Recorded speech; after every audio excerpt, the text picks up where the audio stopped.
and we were talking, and I found out that maybe one of the things that I do as a mom, or one of the things that I do in parenting my children, is like maybe not the most popular thing. I didn't realize that, and so I'm going to share it with you because I'm kind of surprised that this is an unpopular opinion. I have 5 children, and for the most part they all have really big emotions, but right now the one that has the biggest emotions is my 4-year-old daughter Sloan, and she does this thing where when she gets really upset, she walks herself to her room, slams her door, and screams at the top of her lungs. And sometimes you can hear her like throwing her stuffies, or she'll be screaming things like, "I hate this day!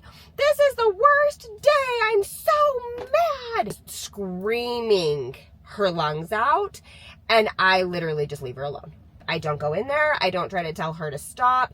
I don't try to tell her to be quiet. I just let her ride it out by herself. Because inevitably she is going to come out of her room on her own. Sometimes it takes 5 minutes. Sometimes it takes 20 minutes.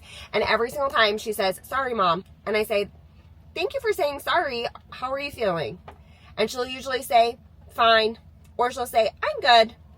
And now, depending on the reason she went there, we then have a conversation. Like if she got in trouble because she did something she shouldn't have, then I say, "Do you understand why Mommy was upset because you didn't listen?"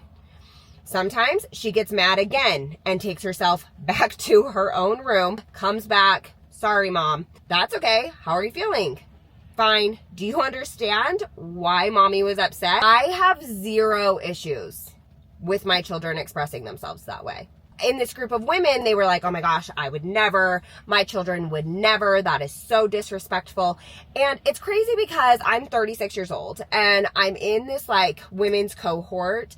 And part of it is we were talking about emotional regulation and how even as adults, like our anger gets like just trapped inside of us. And so there are literal embodiment exercises where they teach you to scream, to move your body, to get the anger out of your body. So it's not just like sitting inside of you. And like they're teaching that to full grown adults who would be very comfortable guessing had parents who said, "You're not allowed to scream. You're not allowed to act like that." Now, obviously, if she was in her room screaming, "I hate you, Mom," I'm going to be truly honest with you. I probably still wouldn't go in there.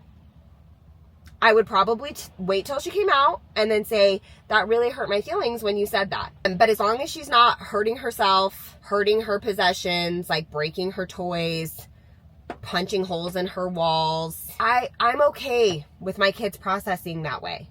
I don't know. I don't think it's disrespectful. I think that they take their emotions, they release them out of their body so that they can go somewhere else, and then they're able to move on. Maybe I'm missing something. I just think it's healthy for her to express herself.